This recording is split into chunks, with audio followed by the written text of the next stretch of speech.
is Max Sinclair, and today I'm going to be talking to you all about oppositional defiant disorder, conduct disorder, antisocial personality disorder, and the continuum these three disorders fall on.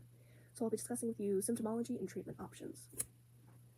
In recent years, we as a society have gotten a lot better about opening the conversation around mental health, going to therapy, having mental illness, things of the like, though we're still a really long way from fully destigmatizing the disorders that such a large percent of our population struggles with, over 1 in 5.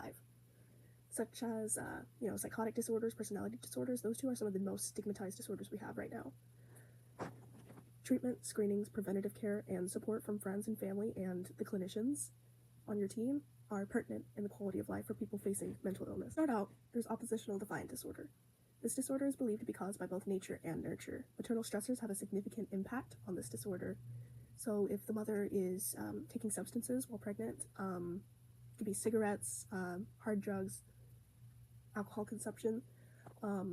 If the mother is experiencing stressors, like domestic issues, and if there are complications during pregnancy, these can all contribute to the, for lack of a better term, awakening of this disorder, because there's still a very large genetic component to it. Genetically, it has about a 50% heritability rate within twin studies. The prevalence of the disorder is believed to be around 3.3%, with 11% of children meeting the criteria.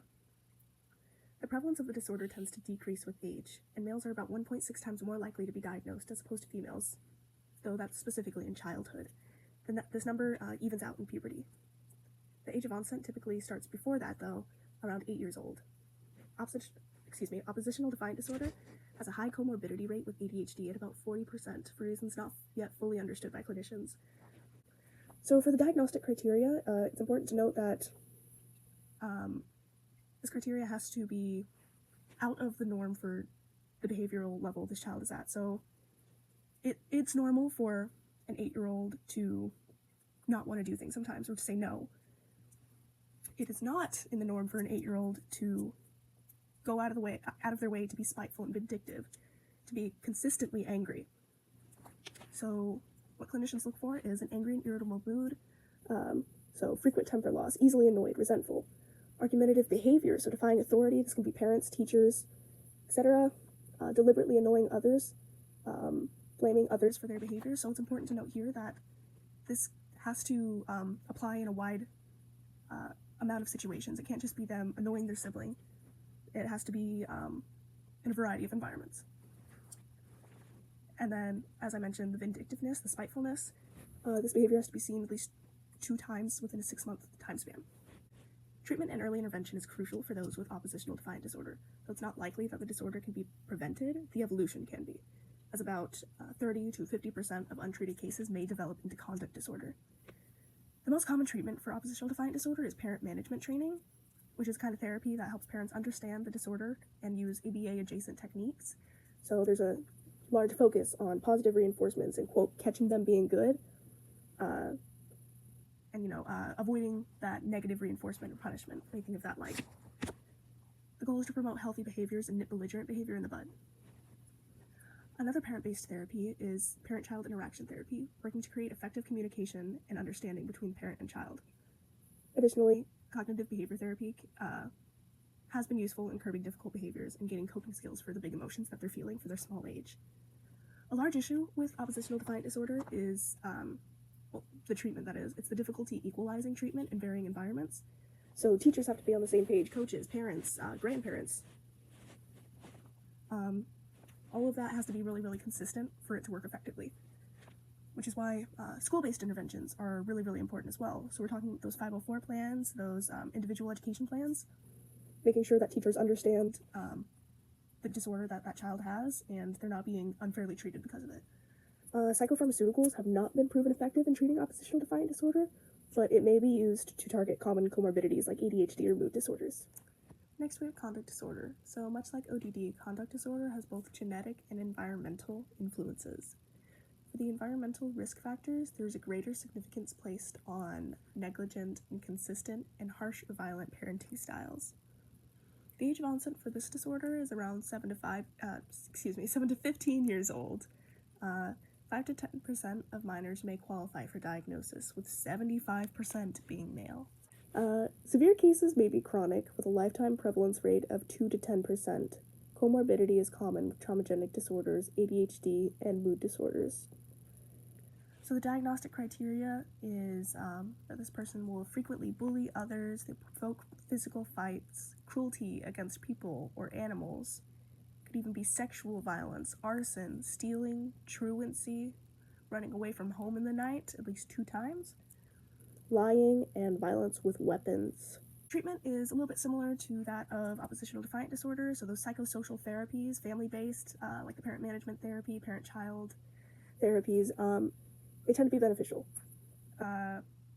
We also have cognitive behavior therapy, problem-solving skills training, and anger management therapies that have worked to help manage those explosive emotions and interpersonal connections between peers and authority figures, and the beginnings of those antisocial behaviors, so that these kids can create coping skills. There isn't a medication to treat cognitive disorder, and medication is generally only taken if a comorbid mood, traumagenic, or neurodevelopmental disorder is also present. Treatment should be instilled before the age of 13 to have the best results. And in as many as 50% of cases, the antisocial behaviors in conduct disorder grew into antisocial personality disorder, at which point the disorder can only be managed, and barely so. Antisocial personality disorder, too, is multifactorial in its development. Twin studies on the disorder have found a 67% concordance rate in identical twins and 31% in fraternal twins. It's believed to be up to 20% of individuals with the disorder share it with a first-degree relative, so we're talking parents, siblings, etc. Environmental risk factors include childhood trauma such as physical, sexual, emotional abuse, exposure to violence, lack of emotional support growing up, etc. Prevalence in the general population is about 2 to 3%, and the risk is 3 to 4 times greater in males than females. This disorder holds the highest rates of adult criminal behavior, though it does drop off around 40 years old.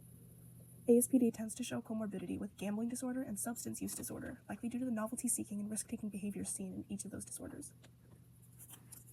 So for the diagnostic criteria, it involves a failure to conform to social norms concerning unlawful behavior, so committing crimes, deceitfulness, this could be taking up aliases, lying just for the sake of it, impulsivity, irritability and aggression, recklessness regarding safety of others or themselves, consistent irresponsibility, lack of remorse, and this individual must be at least 18 years old with evidence of conduct disorder before 15 years old.